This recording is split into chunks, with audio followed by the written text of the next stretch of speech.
Hello students. तो आज हम पढ़ने जा रहे हैं न्यूक्लियर मैग्नेटिक रेजोनेंस स्पेक्ट्रोस्कोपी। अभी के केस में हमारे सिलेबस में जो हमारा कोड है BAS 102 और 202, हम केवल हाइड्रोजन NMR की बात करेंगे। हाइड्रोजन NMR का क्या मतलब है, इसको हम डिटेल में समझेंगे और देखेंगे कि ये किस तरीके से फंक्शन करता है, किस तरीके से वर्क करता है। तो कॉपी पेन लेके तैयार हो जाइए। सारी चीजों के डिटेल्ड अब जो जो समझाया जा रहा है उसके नोट्स बनाते चलेंगे, तो आपके लिए ज्यादा आसान हो जाएगा। Very good. सो अगर हम बात करें एनएमआर की, तो एनएमआर का मतलब क्या है? एनएमआर का तीन चीजों से मिलकर बना है एन, एम और आर।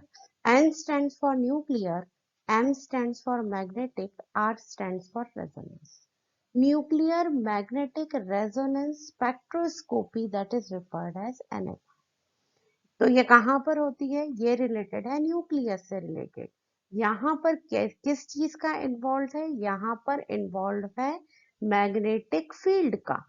हमारे पास में जब हम इलेक्ट्रोमैग्नेटिक रेडिएशन बोलते हैं, इलेक्ट्रोमैग्नेटिक रेडिएशन में एक इलेक्ट्रिक फील्ड है, एक मैग्नेटिक फील्ड है। तो यहाँ पर मैग्नेटिक फील्ड का इन्वॉल्व है, और मैग्नेटिक फील्ड हम केवल इलेक्ट्रोमैग्नेटिक रेडिएशन का कंसिडर नहीं करेंगे, हम यहाँ पर आउटर वेरिएबल मैग्नेटिक फील्ड भी यूज करेंगे। सो ये सारा पार्ट मैग्नेट से रिलेटेड है, मैग्नेटिक फील्ड के जनरेशन से रिलेटेड है। तो यहाँ पर वर्ड आया मैग्नेटिक। और रेजोनेंस, इलेक्ट्रिक फील्ड का इलेक्ट्रोमैग्नेटिक फील्ड का मैग्नेटिक फील्ड, जो हमारी रेडिएशन है, जब हमने स्टार्ट किया था तब हमने कहा था इलेक्ट्रोमैग्नेटिक रेडिएशन है। What is this? EMR, which is made up of two component. One is electric component, another is magnetic component, and both exhibit from each other at perpendicular to each other.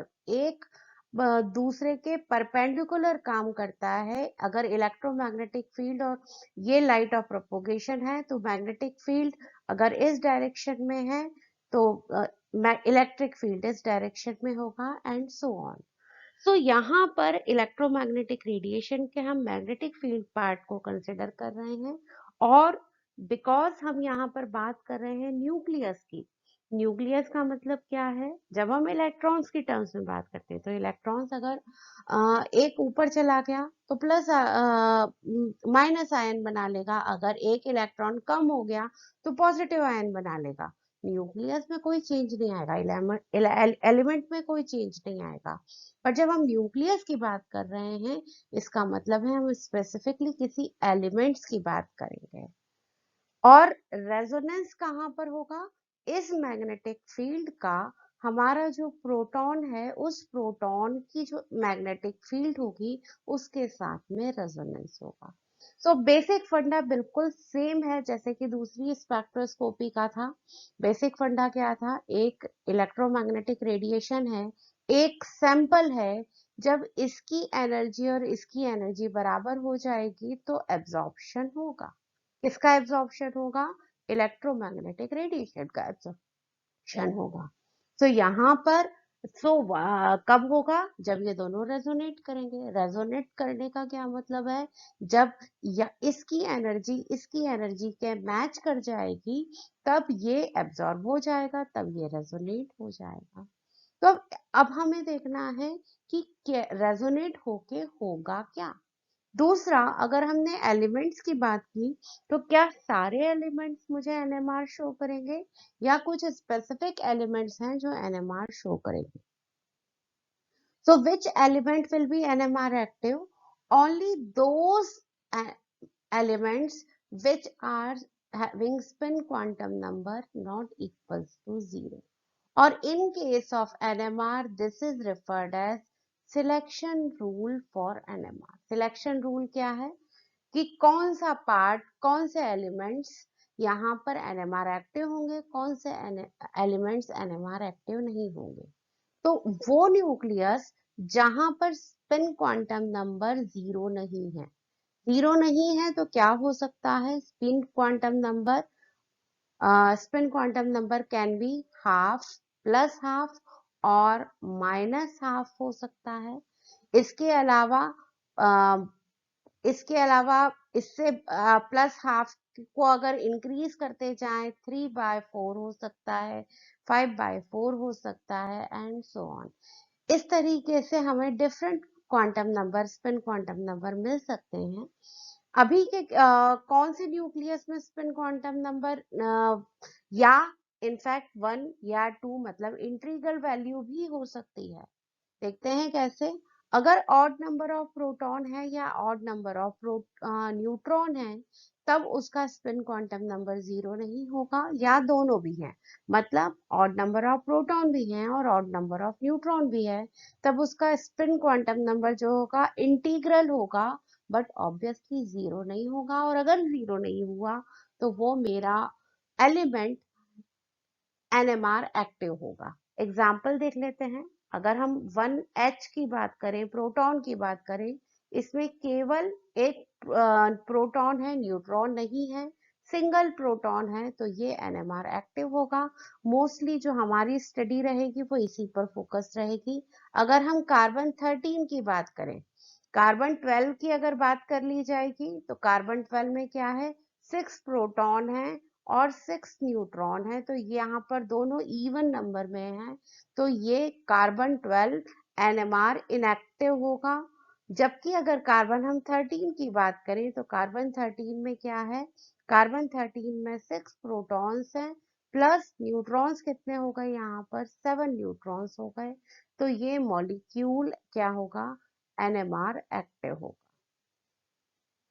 सो यहाँ पर अब जो मेरा यहाँ से ये चीज क्लियर हो जाती है कि कौन से मॉलिक्यूल्स, कौन से एलिमेंट्स एनएमआर एक्टिव होंगे। यहाँ पर जो हमारा फोकस रहेगा वो पूरा 1H एनएमआर पे रहेगा।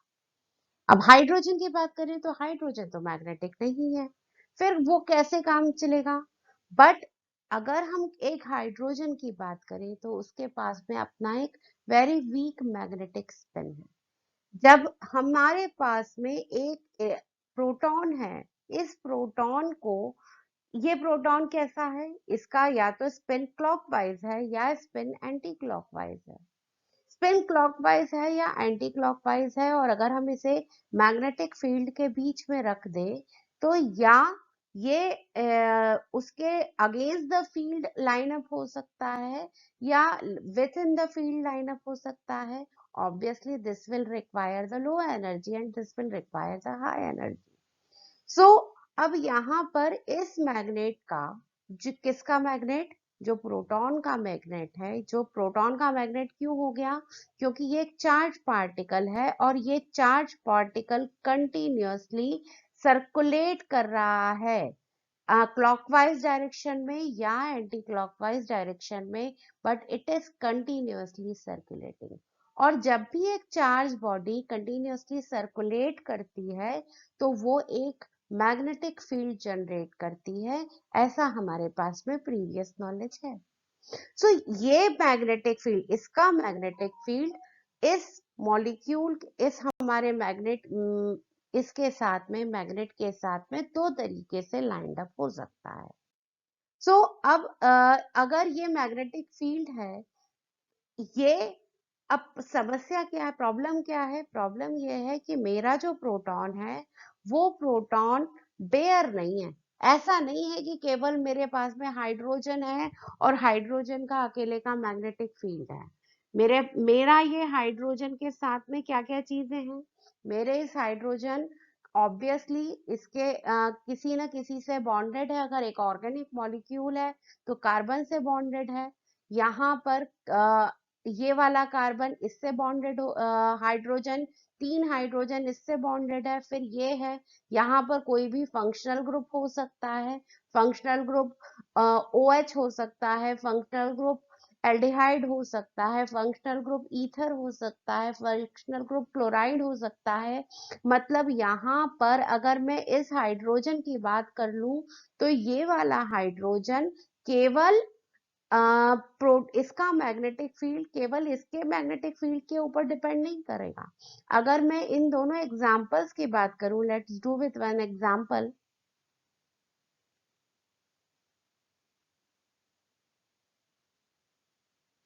यहाँ पर just for example we take CH3 CH2OH alcohol. So अगर मैं यहाँ पर जो हाइड्रोजन है, पहला हाइड्रोजन, इस हाइड्रोजन की बात करें, ये हाइड्रोजन किस कार्बन से एसोसिएटेड है? इस कार्बन से। तो इसके इलेक्ट्रॉन्स भी यहाँ पर, इसके ऊपर जितना इलेक्ट्रॉनिक एनवायरनमेंट है उसके कारण इसका मैग्नेटिक फील्ड अफेक्ट होगा। सिमिलरली इसके पास में CH2 ग्रुप है, CH2 ग्रुप के कारण इसका भी मैग्नेटिक फील्ड अफेक्ट होगा और इसका भी मैग्नेटिक फील्ड अफेक्ट होगा। फिर यहाँ पर एक तीसरी चीज लगी हुई है OH। तो ये O ऑक्सीजन कैसा है? इलेक्ट्रोनेगेटिव है। OH ग्रुप कैसा है? माइनस आई इफेक्ट है। तो यहाँ पर ये वाला जो हाइड्रोजन है, इसका हाइड्रोजन का मैग्नेटिक फील्ड इन दोनों से डिफरेंट होगा, जो एक्चुअल मैग्नेटिक फील्ड होगा वो। सो यहाँ पर एक रिजल्टेंट मैग्नेटिक फील्ड हर एक हाइड्रोजन का अलग अलग होगा। क्यों? क्योंकि हर एक का आउटर एनवायरनमेंट अलग अलग है। आउटर एनवायरनमेंट का मतलब क्या है?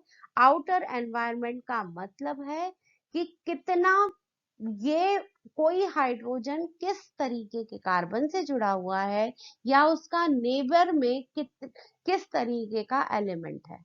यहाँ पर ये वाला हाइड्रोजन एक तरीके का हाइड्रोजन हो गया, ये वाला हाइड्रोजन दूसरे तरीके का हाइड्रोजन हो गया, ये वाला हाइड्रोजन तीसरे तरीके का हाइड्रोजन हो गया, और तीनों का रिजल्टेंट मैग्नेटिक फील्ड अलग अलग है।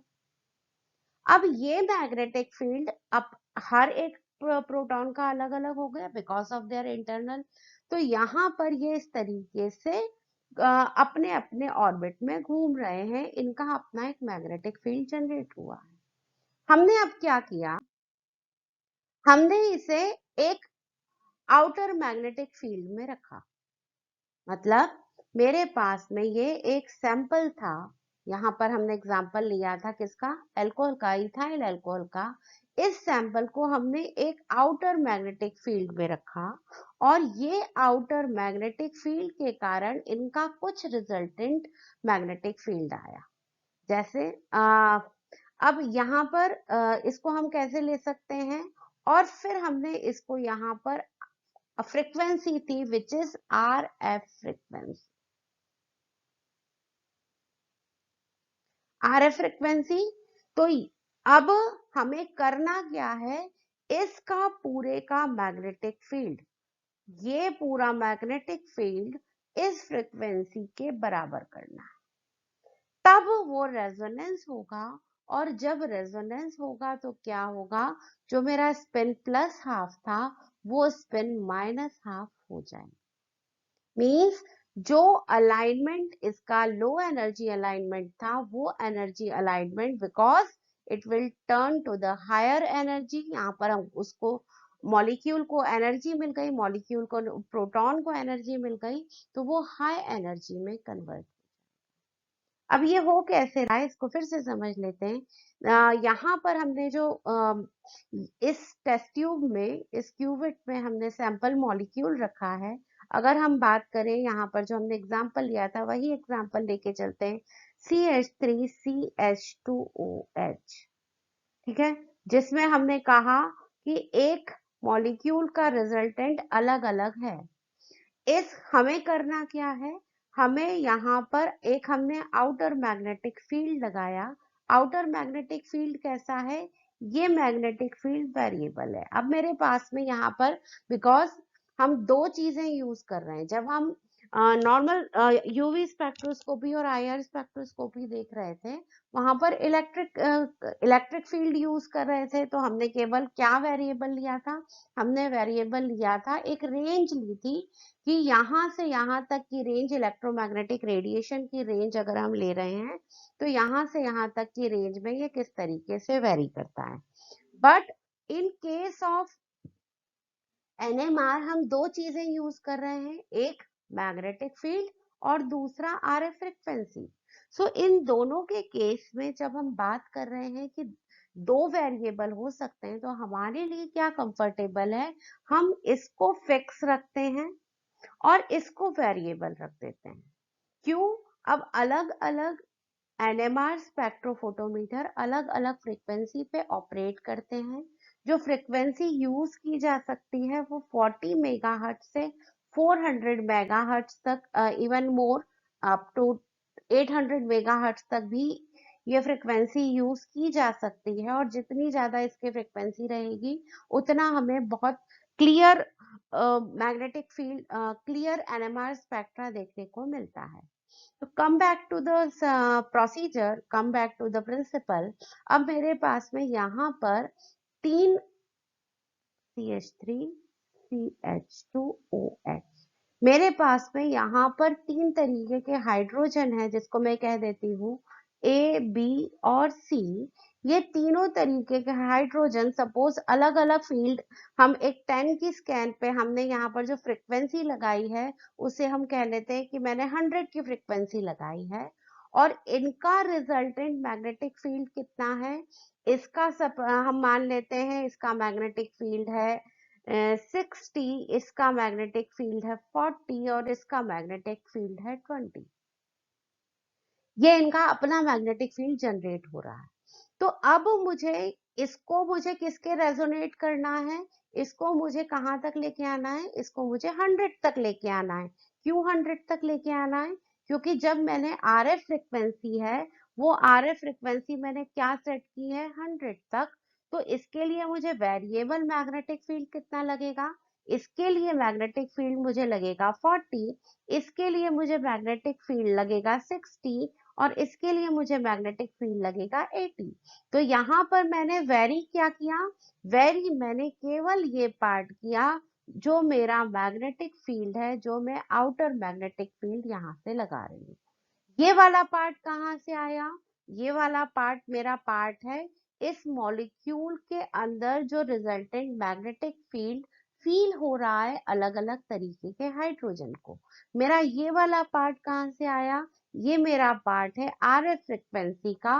वहां से मुझे जब ये इनका टोटल, इस पूरे का टोटल RF फ्रिक्वेंसी के बराबर हो जाएगा, तब वो बराबर होने के कारण जो मेरा स्पिन है वो कैसा हो जाएगा, पहले प्लस हाफ था वो स्पिन अब माइनस हाफ हो जाएगा। और माइनस हाफ होने से मतलब क्या हुआ कि लो स्पिन जो था वो हाई स्पिन में चला गया और यहाँ पर एक्साइटमेंट हो गया। एक्साइटमेंट क्यों हुआ, क्योंकि ये RF frequency resultant magnetic frequency के बराबर हो गई। तो ये मेरा बेसिक प्रिंसिपल है। अगर मैं बेसिक प्रिंसिपल को इन वर्ड्स sum up करूं तो I can say that we are when a proton is there, when unpaired proton or neutron is there in nucleus, it has its own resultant magnetic field due to its inner environment. And when this molecule is placed in the variable magnetic field, and as a result, when both combine to become equivalent to the radio frequency which is incident on that molecule, that resonance takes place and the low spin turns to the high spin, and that is why resonance do takes place. And thus this is principle of NMR spectrophotometer. जब हम NMR spectrophotometer की बात करते हैं, NMR spectra की बात करते हैं, तो मुझे कुल 4 चीजें देखने को मिलती हैं। पहली है नंबर ऑफ सिग्नल, जैसे कि हमने बात की सबसे पहला जो एग्जांपल लिया था CH3 CH2OH का। सो पहले एग्जांपल में हमने कहा कि यहाँ पर मुझे नंबर ऑफ सिग्नल्स कितने मिलेंगे, 3, क्योंकि मुझे तीनों के लिए अलग अलग मैग्नेटिक फील्ड की रिक्वायरमेंट है। तो तीनों अलग अलग मैग्नेटिक फील्ड की रिक्वायरमेंट है तो तीनों के मुझे 3 सिग्नल मिलेंगे। पोजीशन ऑफ सिग्नल, बिकॉज इसका एनवायरमेंट अलग है तो ये अलग जगह पे मिलेगा, इसका अलग है तो ये मुझे अलग जगह पे मिलेगा, इसका अलग है तो ये मुझे अलग जगह पे मिलेगा, जिसे हम कहेंगे पोजीशन ऑफ सिग्नल। और इस वैल्यू को हम देखते हैं किससे किससे मेजर करते हैं, this is known as chemical shift value which shows the environment of hydrogen, कि उसका अपना अंदर in the molecule resultant magnetic field कम है या ज्यादा है. We will see in the later slides. Then इसके बाद थर्ड नंबर की बात करते हैं हम पीक एरिया की. पीक एरिया को भी यहाँ पर बहुत आराम से समझा जा सकता है कि जितने हाइड्रोजन होंगे मेरे पास में उसी रेशियो में मुझे ये पीक्स मिलेगी. इट मीन्स अगर मेरे पास में यहाँ पर 3 हाइड्रोजन है तो इन पीक का रेशियो क्या होगा 3:2:1, क्योंकि ये एक यहाँ पर ये सी जो मेरा मॉलिक्यूल हाइड्रोजन है वो केवल एक है, यहाँ पर 2 हाइड्रोजन है तो 2 है, और यहाँ पर 3 हाइड्रोजन है तो ये 3H के एरिया के इक्विवेलेंट होगा. देन इसके बाद NMR splitting. This is very important part कि एनएमआर की जो होता है वो स्प्लिट होता है और ये सीधे सीधे बतलाता है कि मेरे पड़ोसी कैसे हैं. मेरे पड़ोसी कैसे हैं इसके लिए this is known as N+1 rule.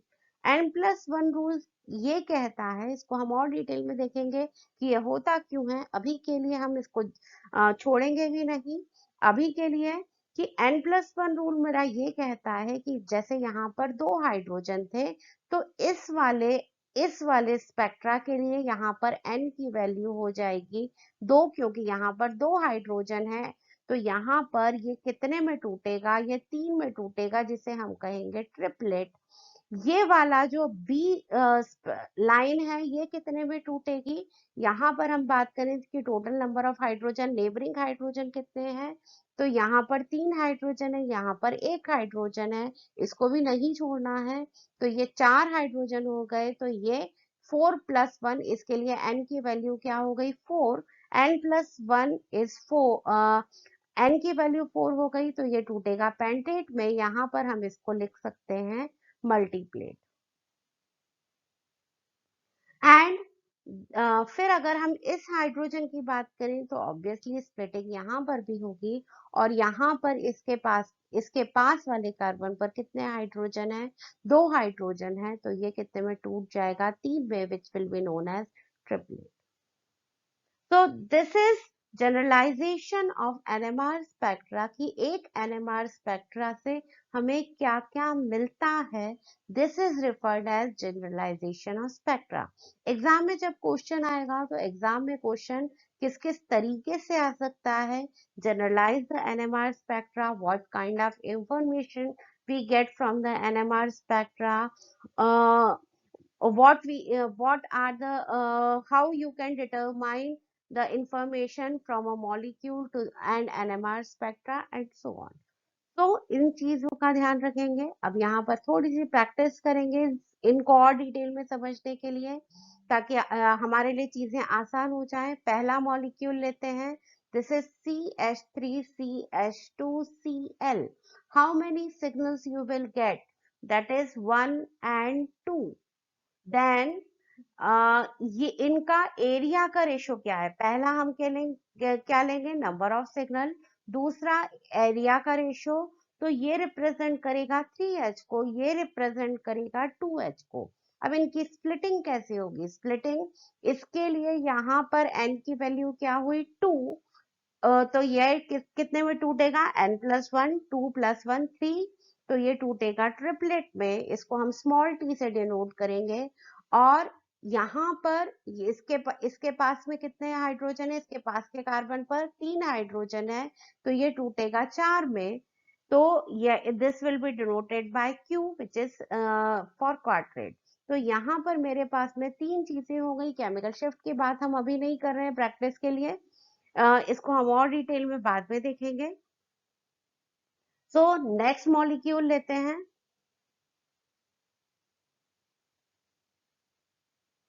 Next molecule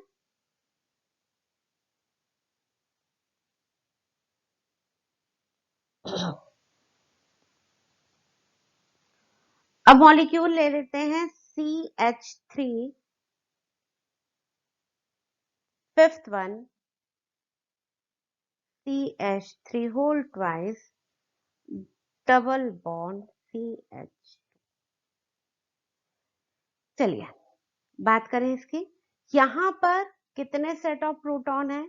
यहाँ पर ये वाला हाइड्रोजन और ये वाला हाइड्रोजन दोनों एक ही तरीके के हैं, क्योंकि इन दोनों का एटमॉस्फेयर इस कार्बन से जुड़ा हुआ है और इस कार्बन का एटमॉस्फेयर इस कार्बन से जुड़ा हुआ है, which makes these two protons equivalent, जिनकी हमें केवल एक सिग्नल मिलेगा। तो यहाँ पर मुझे इन दोनों का जो सिग्नल मिलेगा वो केवल एक मिलेगा। इसके पास में हाइड्रोजन नहीं है, तो यहाँ पर इस वाले कार्बन के साथ में हाइड्रोजन नहीं है, हमें जो सिग्नल मिलता है वो हाइड्रोजन का मिलता है। तो यहाँ पर हमें कोई सिग्नल नहीं मिलेगा और इस प्रोटॉन का सिग्नल मिलेगा। तो यहाँ पर मेरे पास में कितने सिग्नल्स हो गए? मेरे पास में कुल 2 तरीके के सिग्नल्स हो गए। अब यहाँ पर ये किस किस को रिप्रेजेंट करेंगे? कितने हाइड्रोजन को रिप्रेजेंट करेंगे? ए सिग्नल रिप्रेजेंट करेगा 3 + 3 6 हाइड्रोजन को, और ये रिप्रेजेंट करेगा कितने को? 2H हाइड्रोजन को। फिर स्प्लिटिंग देखते हैं। इन दोनों से रिलेटेड जो कार्बन है, इसका जो पड़ोसी कार्बन है, नेबरिंग कार्बन है, उसके ऊपर क्या कोई हाइड्रोजन है? कोई हाइड्रोजन नहीं है, तो ये किसी में टूटेगा नहीं। ये इसकी एक हमें सिंगल पीक मिलेगी, which is known as singlet, which is represented by S. And this, यहाँ पर इसके पास में कौन सा कार्बन आ गया? ये वाला। तो ऑब्वियसली ये भी नहीं टूटेगा and this will be again singlet. तो यहाँ पर अगर इस मॉलिक्यूल का एनएमआर समराइज करूं, then it will have two peaks which is in the ratio 6:2, or we can say 3:1, on both are the singlets.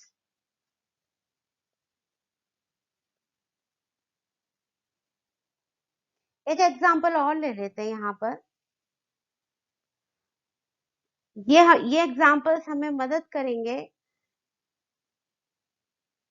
आगे किसी भी मॉलिक्यूल के स्ट्रक्चर डिटर्मिनेशन के लिए, जो हम एक एनएमआर से ऑब्टेन कर सकते हैं।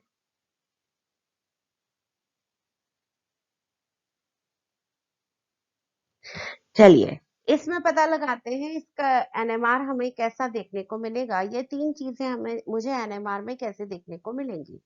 सो यहाँ पर मेरे पास में ये कितने, ये CH3 टर्शरी कार्बन है, ये और ये तीनों कैसे हैं? सेम सिमिलर एनवायरनमेंट के हाइड्रोजन हुए। इसके बाद इस वाले कार्बन पे कोई हाइड्रोजन नहीं है। यहाँ पर इस वाले हाइड्रोजन का अलग सिग्नल, इस वाले हाइड्रोजन का अलग सिग्नल और इस वाले हाइड्रोजन का अलग सिग्नल। इनका रेशो क्या होगा?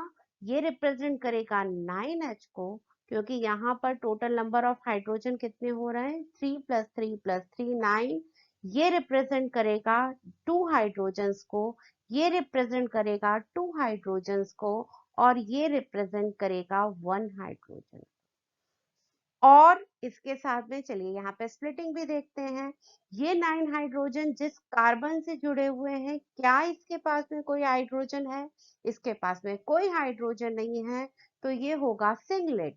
यहाँ पर इस CH2 पे बी पिक पे आ जाते हैं। बी पिक के पड़ोस के कार्बन के पास कितनी हाइड्रोजन है? इसके पास कोई हाइड्रोजन नहीं है, इसके पास 2 हाइड्रोजन है, तो ये N+1 मीन्स 3 में टूटेगा, which will be known as triplet।